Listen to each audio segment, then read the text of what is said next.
Dr.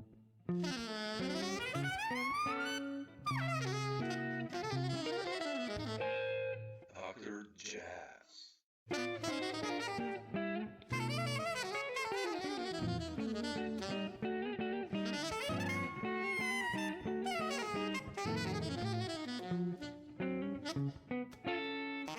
But cool, man. Thanks for taking the time. Yeah. I talked, I think, to everyone in your quintet from the Fastness, so except you. Okay. Okay, great. Yeah, Awesome. so you know, I want to start off like with a question. When is the next one coming from you as a band leader, and what's happening in that department? I always loved your writing and your band leading, and Oh, thanks. Well- I think that I'm in the process of a couple different bands. Yeah. And a couple of different like a trio, and I've been doing a lot more writing with this instrument.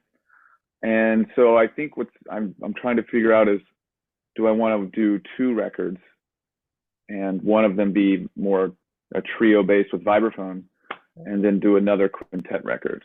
So that's kind of where my head is. I've been doing a lot more writing, and then also the you know, like the pandemic has been, you know, it's been 3 years ago now. So that Fastness record came out like right as the pandemic happened, which was kind of unfortunate. But I'm still really proud of that record. You know? Oh, it's amazing. Yeah. Thanks. And so, yeah, I think that's the next step is, I've just been writing, and then we've been doing some gigs here and there, and I have one coming up and some more stuff actually in August. And so I think my idea is that probably in the fall, do a recording. Yeah. Who's in the trio with the Vibes? So that's sort of new. I mean, I've been workshopping with Marta Sanchez, and also with Eivind, which, you know, Eivind and I play all the time. Sure. And so it's sort of work in progress. One of my oldest friends is John Goldberger. I've known that guy since like 1996. Wow. Okay. So, you know, yeah, it's a long time. And John and I have a trio that with Kirk Knuffke. Mm-hmm. So that might also include the vibraphone, you know. So there's some ideas in there, and I've been workshopping. Plus, you know, Russ Lossing and Eivind, that trio needs to get back together too, you know, because Russ kind of took some time off, and we, you know, as a trio, we haven't played. So I'm, you know, I kind of feel like I've got these 3 worlds that I need to figure out how to make them go together. Yeah. I wanted to ask you, you know, you mentioned writing, like how do you write usually? I mean, like, you know, when I listen to the Fastness, the music is, you know, it's composed, but then so many free parts happen, and then sections. Like, I mean, how do you envision a composition? I mean, where do you start usually, or? It's evolved. A lot of the early stuff it is based on. I usually compose the piano. Oh, okay.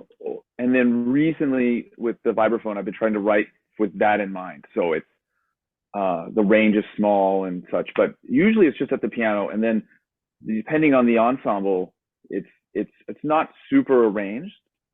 Some of the new stuff is, whereas like specific parts.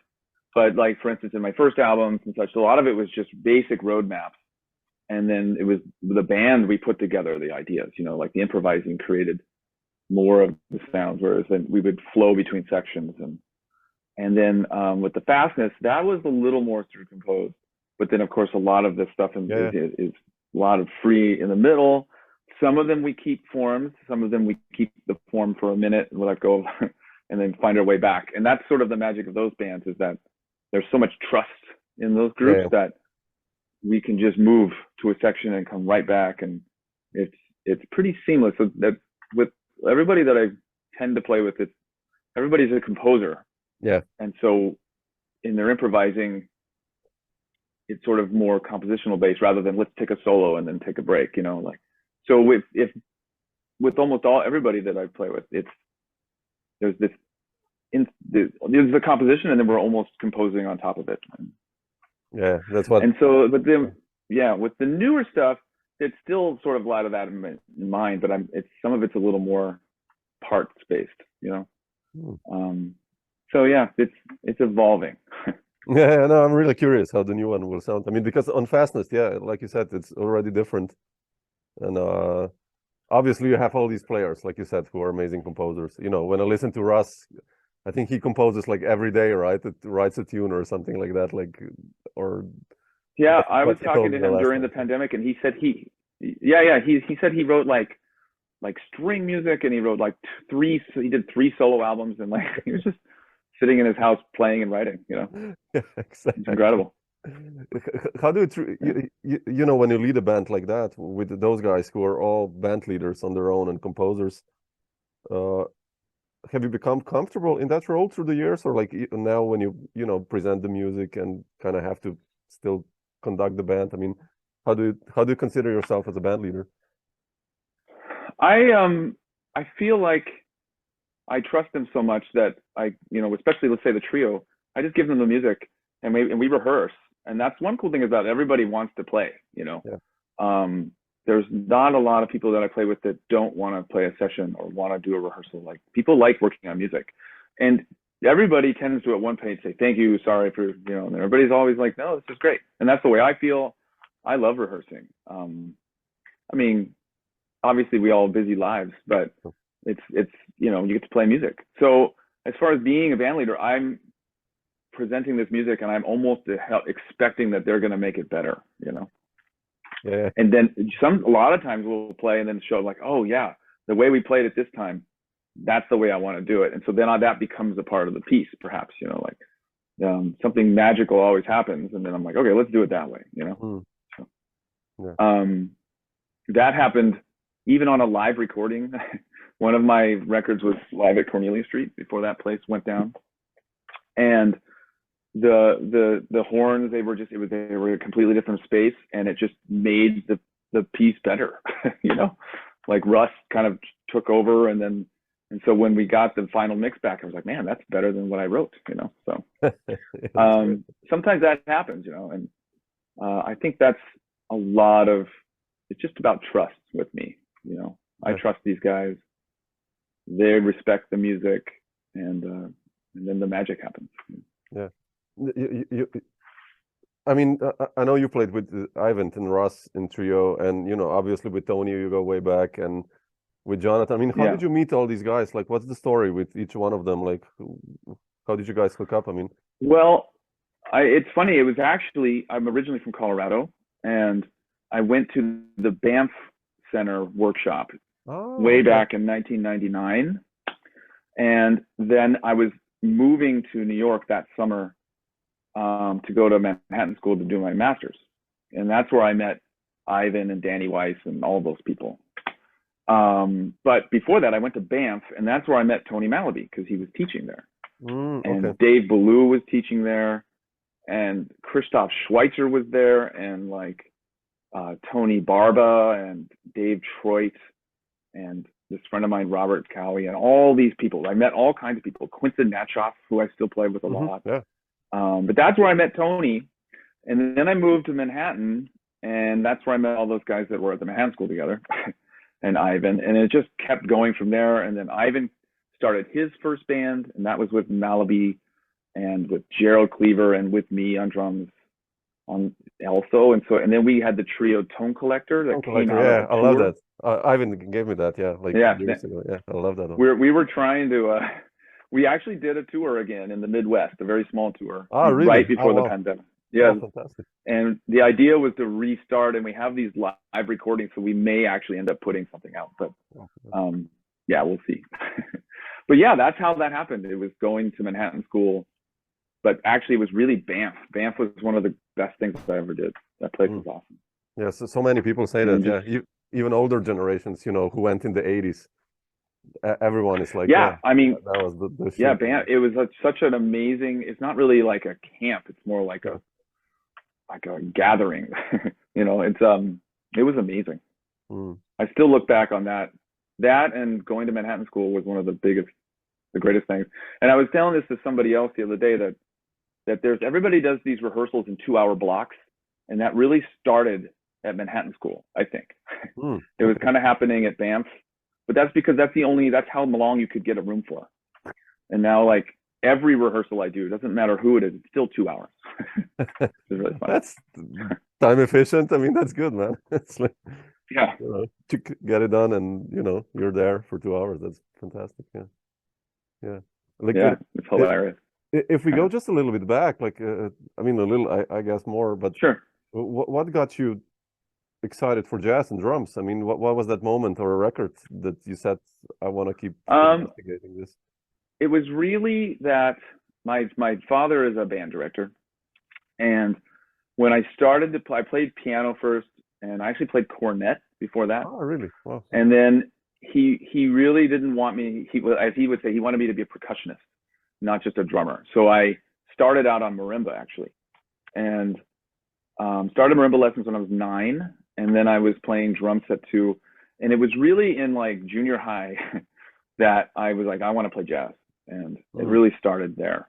But then through that, I also was doing classical percussion and playing in youth orchestras in Denver, and then my college university degree was really a classical percussion degree. Oh, okay. And so I was really into that all the way up until I was doing both, you know, like jazz. The University of Northern Colorado had a great jazz department, but it wasn't a degree. It was a classical degree. But it was really this junior high moment of like, I want to play jazz. I listened to probably Kind of Blue, and my dad had Bitches Brew on LP. Okay. And I was like, that is awesome. And it was really just started there. It was like, I remember some of the records that got me really excited were Wynton Marsalis 80s records with Tane. Oh yeah, man, that's, you know, cool. all those records.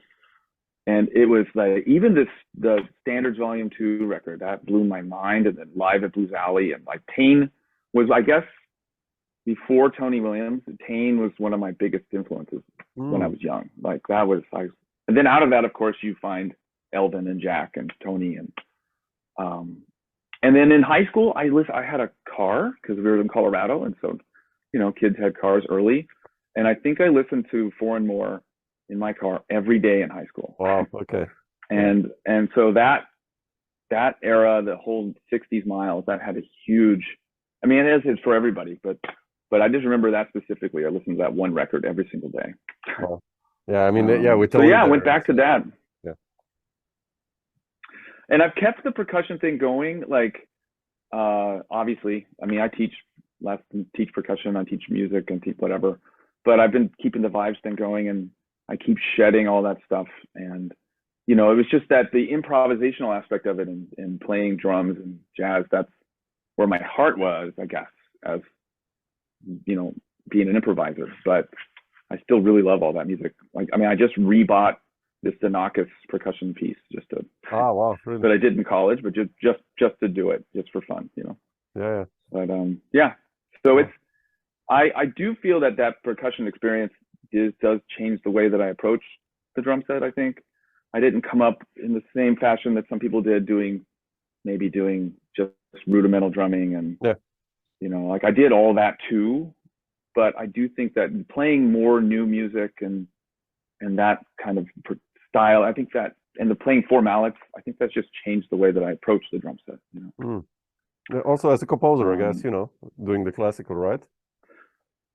Yeah, true, totally. Like, it's not, I was coming from a different way, and there was also, even specifically with learning snare drum, which I know is very specific, but a lot of people learned out of certain books that were more like Podemsky method and all these like rudimental books, and I was learning out of Cerrone and De La Cruz, which is from the classical side, because I was studying with this percussionist in Denver, and it's just a different side of the force, you know.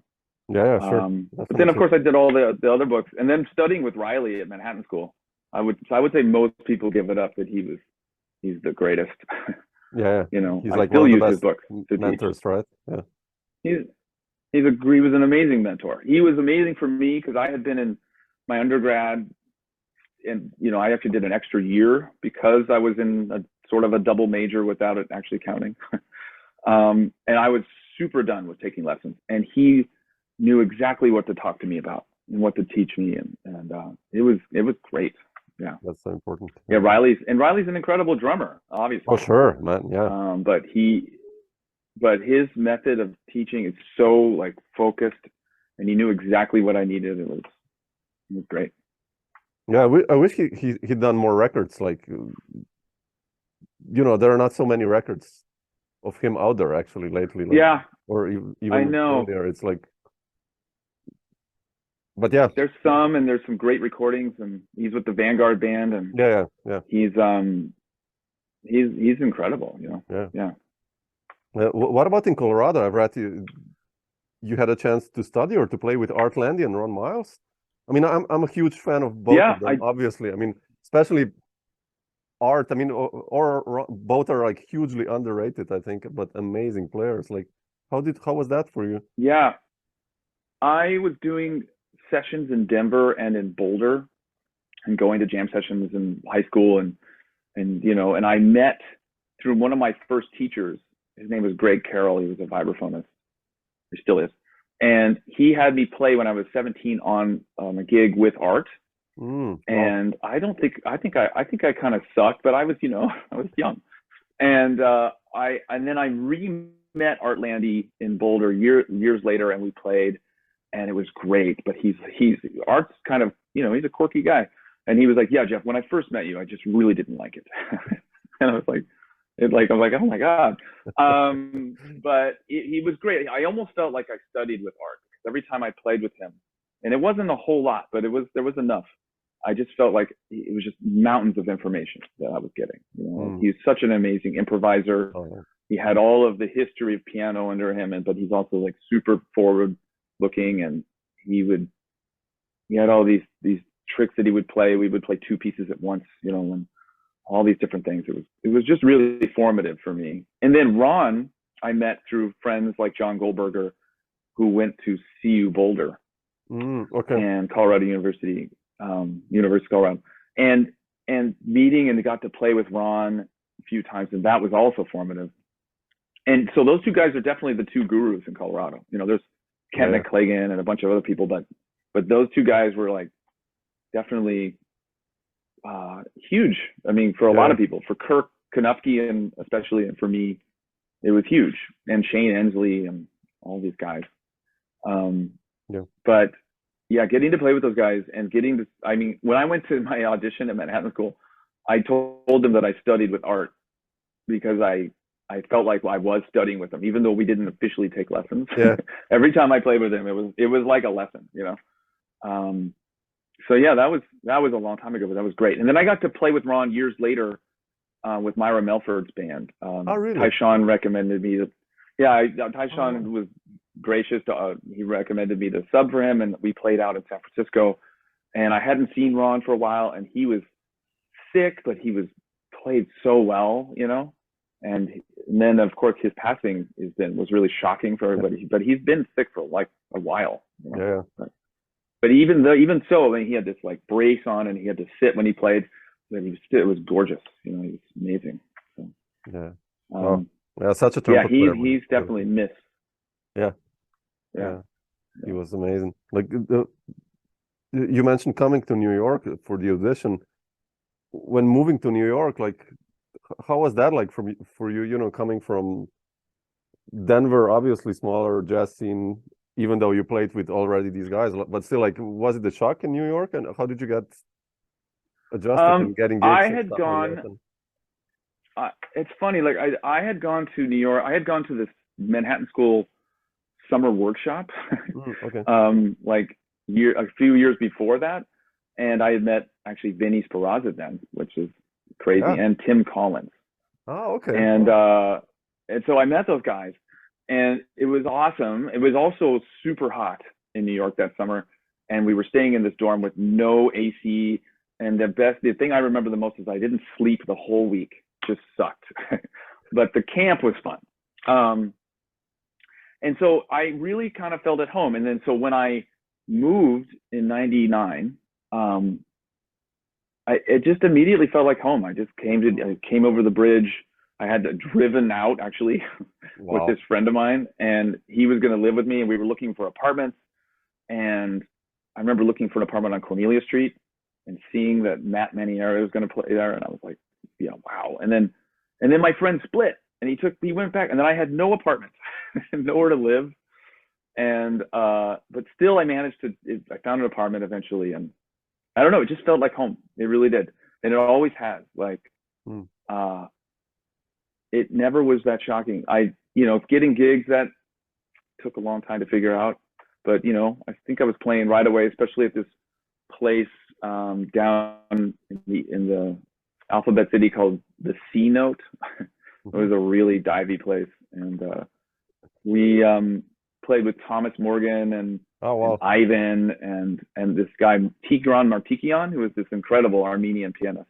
He lives in California, but he went to school with all of us, and Lawrence Stillman. And so yeah, moving, it was definitely, I guess, it wasn't a shock. It felt like home, I mean, I missed Colorado, I missed the mountains, but something about it always felt like I liked the energy. And then of course just playing. I mean, the music, it's the music every night, Yeah. I would say when I moved here, I went out almost every day. Yeah, sure, man. Yeah, I can imagine. And even though the city has always been expensive, it was cheaper to go out then, I think. And we went to Tonic and Knitting Factory and all these places. And Barbez in Brooklyn has been around a long time. Yeah, that place I love is a that place. mecca. Yeah. And places come and go. Like Cornelia Street's gone, and then there's new places in Brooklyn that are great. And but it was formative. Like Detour. Well, I saw some great music at that place. Yeah. And the Internet Cafe. One of the first places I saw Tony play in New York was at the Internet Cafe. So yeah, it's funny. People have asked me that before, and I just always New York felt like home. It still does. I don't. Some people get sick of it or feel like they want to move. I don't. It's hard to be here. It's not cheap. And now I have a family and these two wonderful kids, but that's also not cheap. And but it's a great city. I mean, so many players. Yeah. It must be like 40 bass players that I know. It's amazing. Yeah, but yeah, it always felt like home. Yeah. No, it's amazing. Yeah, it's like I don't know who. I think I spoke to Drew Grass once, and he said when he came to New York, like in the 80s, the first time, and I think it was a drummer or someone put his name in his notebook of all the bass players, and he was like in place 87, and above him were Eddie Gomez and Mark Johnson, and he was like, yeah, shit, I'm never gonna get gigs or so, But of course, I mean, eventually, But it is daunting in that respect, but there's room for everybody somehow. I don't know. People find their niches and yeah, but it is crazy when I think about how many drummers I know, and how awesome they all are. But I do feel like the drummers have a good community about I don't think that there's always those cliches of tenor players hate each other or guitar players hate, but I think drummers tend to really like each other. Drums are awesome, I don't there's always competition, but I think Sure. It's great. I love playing with drummers. How did you when you started making those records, the early stuff, Lifespan of Kris's and Overseas Band with Eivind, how was that like for you, those kind of making those sessions? I mean, and touring wise, when was the first time you started touring, actually? I mean, coming to Europe or?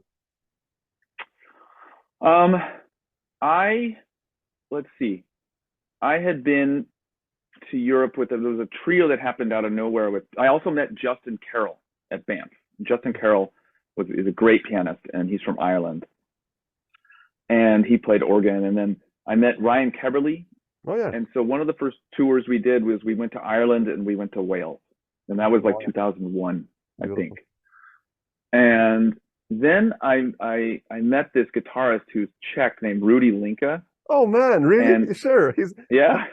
Man, I studied with him when I came to New York a little. So really? Yeah. So he was one of I don't remember how. I think it was through my friend, this bass player Dan Fabricator, and who I met with my other friend Amanda Monaco, a great guitar player. Guitarist, yeah.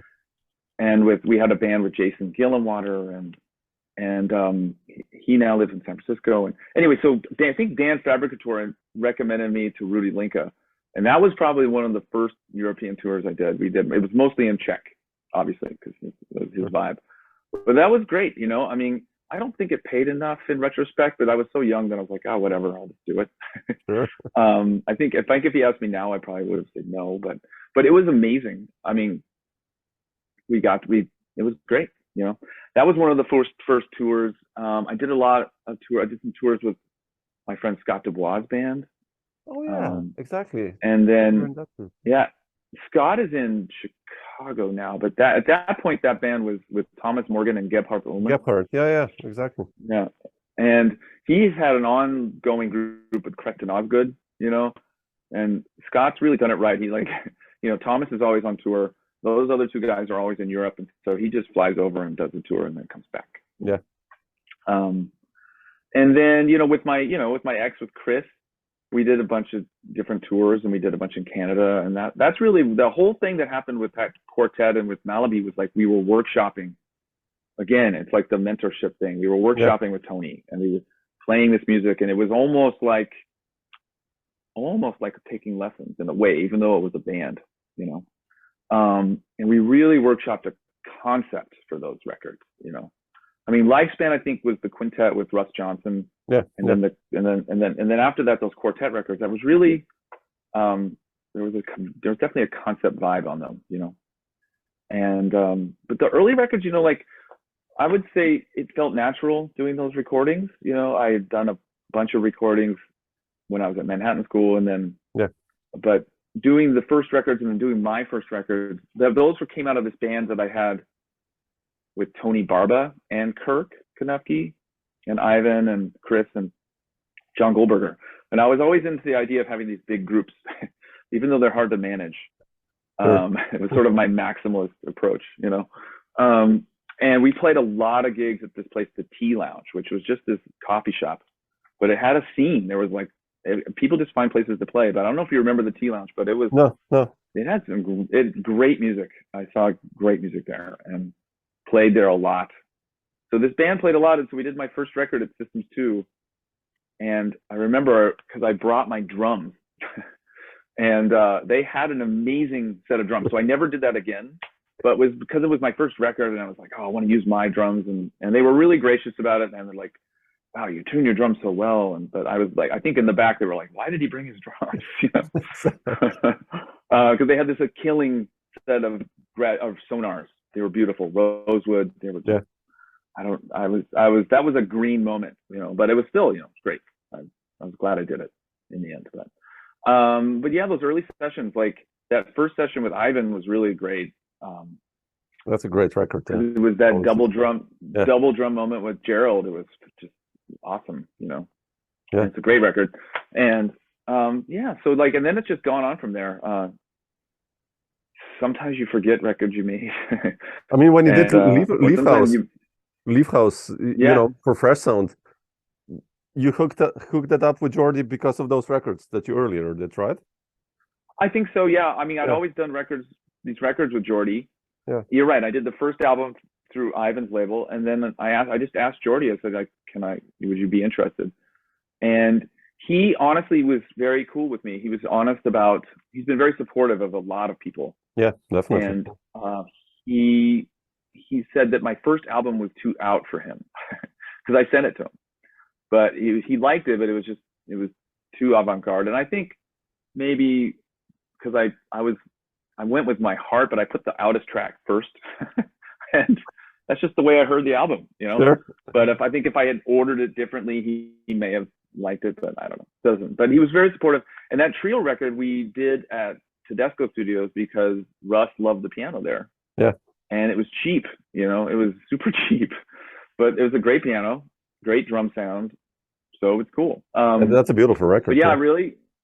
And thank you. And I definitely will, you know, I mean, I've thought about it. It's like, what should I do? I mean, especially now with albums, people aren't buying CDs. Nah, I have no idea. People are buying LPs, but it's all streaming. I mean, Bandcamp has been really great for people and changed things.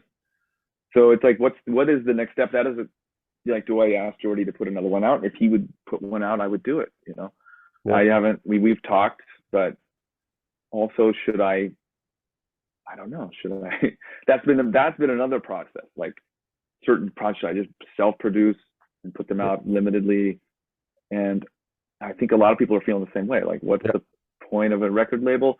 Obviously, with Fresh Sound, I mean, he's helping us. You know, he's helping support and helping us do the albums, and so that's great. You know?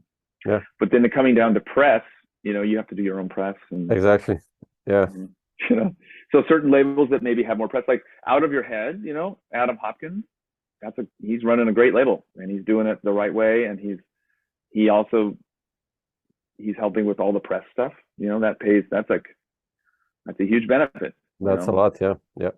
And so then maybe that's like, I think artists, and I think I think this way, he's like, okay, is the cost of the album and then the cost of press, you know, maybe I should just pay for the album, and then this is really helpful, or vice versa, you know.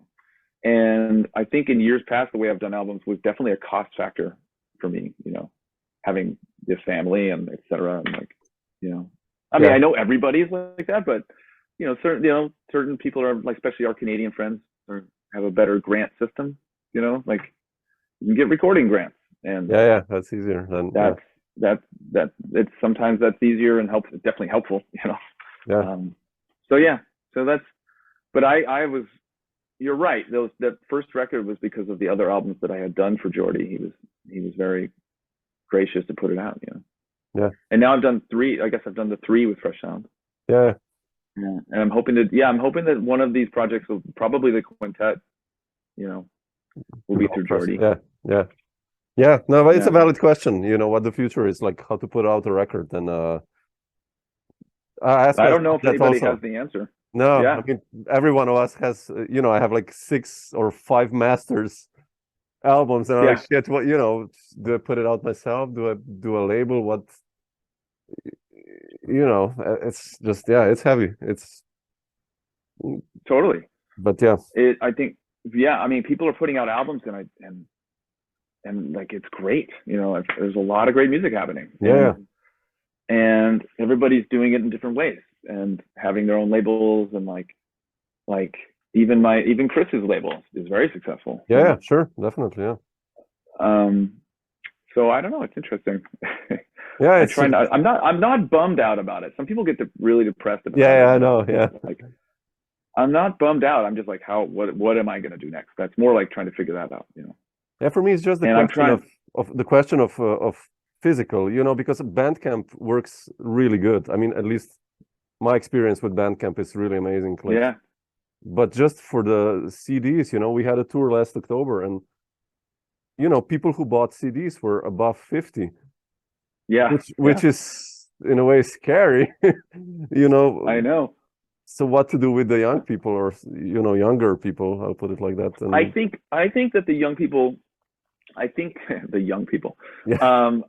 that people are buying merch and people are buying LPs, but people definitely want, obviously, videos and Instagram and all that crap. But I think that an LP is something worth it, like a limited basis, because it's a physical object. Even my own children think that LPs are cool, you know.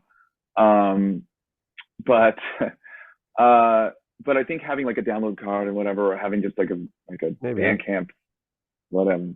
But I think that like CDs, however, I did a gig sort of recently with Drew and Kirk and Jonathan, and we were up in Beacon, and there's a cool scene up there that had been going a while. And I brought CDs thinking, screw it, nobody's gonna buy them, but I'll just bring them. And then I sold out of the CDs, so I was glad I brought it, you know. But you never know. But of course, those people, you're right. Those people were over 40, you know. But they bought them. That was great, you know. Yeah, sure. So I don't know.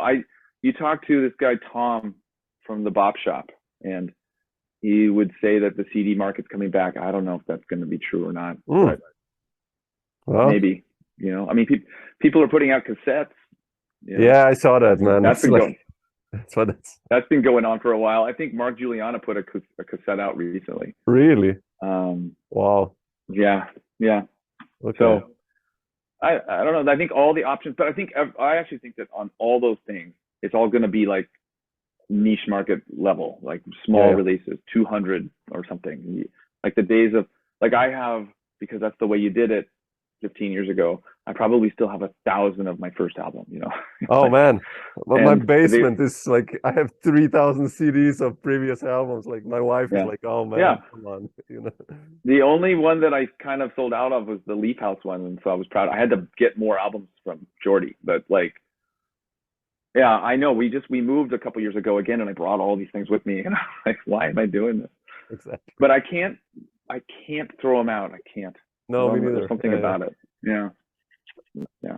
yeah. I do this Um, on gigs, on tours. I do like for the old stuff, like you know, you can get like albums 10 years and before, like for $5, and then people actually buy yeah, them, yeah, like yeah, 10 of them or 5 for them. It's like, wow, super. Okay, just take the music, you know, as long as yeah, yeah, yeah. Yeah, I'd rather people have it's the good. music than not, and Yeah, so yeah, I tend to like, yeah, I do I the same just thing. do. Yeah. Yeah. Jeff, I wanted to ask you. You mentioned also Tony before, and you know, I had every time I have a chance to play with Tony, for me as well, is like it's like a university. You know, uh, Yeah. every gig is different. And how was this your initial experience starting to play with him? Now he's a member of your band for a long time already, but like you said, you know, you were kind of workshopping with him.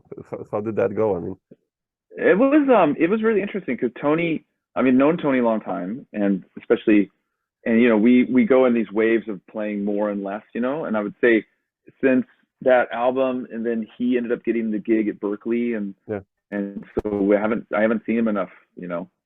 But it was at first it was like I had never met anybody like him, you know. I mean, except for maybe Art Landy. mm, But Tony has always been special, and the way that he approaches improvising. He was one of the first people that really was like give the idea, the concept of not of just creating my own through line in the improvisation. yeah, You know, like obviously the way Tom Rainey plays, but and Gerald Cleaver, and you know, but like creating my own line. And so with Kris's band, it was like these 4 lines improvising simultaneously, yeah, and that was. It's not like we're the first group to do that at all, but it was definitely something that was special for me at the time. Like, you know, I think I've always been more of an interactive drummer rather than yep, just sitting back and playing time, but it definitely gave me an idea of like, okay, I don't need to play time. Everybody has the time. We're playing through the time. And that actually was maybe the biggest moment with the early stuff with him, you know. And then the Tone Collector tour we did, it was just magic, you know. Like it was very short, but but it was great because we had all this history together. So we were playing actually a bunch of my tunes, mm, whereas the first album was just improvised, yeah, and we were playing a bunch of my tunes, and then these old crooner tunes that we really did that Eivind found, and like that was cool because then it was like that same approach of like we're playing these kind of like these we're orbiting around each other, you know. yeah, And then that with my quintet record, that was really special because Tony I just knew he would just have it. And it was like the thing that he does is he does talk about how he doesn't you know Tony, like he'll sometimes say he's a caveman or he can't read, and he's the greatest reader I've ever met, you sure, know? he's Except for amazing. maybe my friend Jason. I mean, everybody is incredible, but except for maybe Jason Rigby. Oh yeah, yeah, Tony Malaby has played my music perfectly, you know. Like I would just like the phrasing, and then yeah, obviously actually you know I'm writing things with him in mind if it was yeah, yeah. that group, That's but just the way he would play things, I was like I didn't have to say anything, you know. It's just perfect, you know? But Yeah. no, I won't take more of your time. I just wanted to ask you, you know, like for the remainder of this year, you mentioned you have like kind of 2 records preparing, but what's on the schedule for you until the end or I've the been upcoming? there's been this new band with Tim Byrne that we've been Oh playing. yeah, I wanted to ask you about that. Yeah. It's been really great. Like that has been really interesting because Tim is extremely prolific. I'd always known Tim, and we were friends, like at least colleagues, and I would see him, especially at Corzo, which was Jim Carney's session or a series. But I never really played with Tim. And then Eivind and I did a trio session with him, and we just played free. And honestly, it was as if we were playing his music, though. It was awesome. And then we played another one, and that was really fun. And then Tim wrote us and said, "Hey, do you guys want to do all these gigs in January?" And so he set up like 4 gigs at Barbez, and we did it once a week. Cool. And it really just happened like kind of very fast. And then we've done all this music. We've been doing with guest artists, and so keeps going. Like we've been doing, like we did one with Kris Potter, and we played their bass clarinet. Man, how was that like? And we're doing, it was awesome. He's just bass clarinet. It was amazing. We're doing another one next week with Kris. Oh, and then one with Matt Maneri and Oscar Noriega. That was awesome. Oh. And it's been great, you know. And then I have like a few of my own gigs coming up with these different bands. And then 2 at the end of August. So it's like my July and June are kind of mixed with gigs and family and recordings. And then August is usually pretty free. And so at the end of August, right before the year starts again, school year anyway, I have these gigs happening. So I feel that's something to look forward to. I'm trying to write new music for these couple gigs and see what happens. You know? Yeah, I wanted to ask you just about Tim. How do you approach playing Tim's music, actually? You know, I always, when I hear Tim, it's like Tom Rainey, you know, obviously, or someone like that who's played with him. But what's your approach there? No kidding. I feel like I know the music. I feel like what I mean by that is I've heard his music for so long that I feel like I know how, but his writing is really interesting. Like there's parts for everything. So, and that's coming out of Julius Hemphill, at least that's what he would say. Yeah. But it is like, it's never just a chart. Like even with my own bands, like I may have, you know, one part for everybody, or maybe people are doubling, or maybe it's just unison. But with him, it's like there's never really a unison. It's like everything's a part, and so that is very interesting. And so I guess I'm taking from the Tone Collector idea, or from the way that I've been playing now for 15 years of like trying to find my own way and having my own line. Yeah. But also playing with the band, because some of it is kind of part based, where you're following the bass part. In this case, Tim had said he hadn't written for bass in a long time. So part of the reason he was into this band is writing for Eivind and having it be a bass part again, you know? Yeah. Because for years it was just the stuff with no bass, or with Matt or someone. And so and then Tim has been like doing tons of gigs at this place Lowlands with different groups, including this band. But he's brought back like the band with Rainey and Craig Taborn. That was I love it recently. And that's beautiful, man. Yeah. Or even like the Hard Cell band, you know. So yeah, like that has been awesome. He's, you know, he is inspirational and like I said, very prolific. But it also feels really natural, honestly. Yeah. Like, and maybe that's because I've played with Eivind for so long, or maybe it's just the way that we're all communicating in similar ways. But it's been a great experience, but it also feels natural. Beautiful. Yeah. Well, yeah, it's nice that you get to connect, you know, with the little bit older players. I mean, totally. Yeah, it's been cool that. And also that's maybe the thing that I love about New York. I mean, I've been here a long time now. I've been here since '99. So yeah. But it still feels new every day. Like meeting new people or playing, or even just playing with Tim now is a new thing. It feels new. And there's something that I think for some people, like maybe the energy, they can't take forever and they have to move. But for me personally, I don't feel it's dipped. I still like every day feels new. It feels exciting to be here. I want to write new music. I want to play more music. There's definitely plenty of inspiration, you know. Yeah. I mean, there's hard days, and there's days where like, for sure, it's hard to get a gig, even with places, you know. Like I've played at Barbez for 20 years, and it's still hard to get a gig. You know, it's like it's the way it is. You know, people. Anyway. You find it harder nowadays, like compared to let's say 20 years ago, or? I would say it's not harder. It's just that people are inundated with emails, Yeah. And I've got definitely. It's not that hard to get a gig, but it's easier than it was. But still, somewhere the places are going to get 1,000 emails a week. Sure. Sure. Can't book. Sure. Yeah.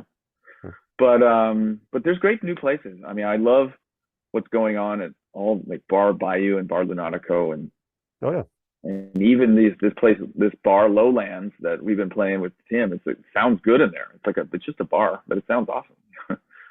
and obviously those clubs that are still there, like Smalls and Nesros, those are all still happening, still going. Yeah, it's beautiful, man. So yeah, cool. Still inspired. Great, Jeff. I think you ended it really nicely there. So I will leave it on a high note. So, all right. Well, thanks for taking the time, man. I appreciate it. And thank you, Sam. I appreciate it. We'll let you know when this is out and send you a link and everything. So.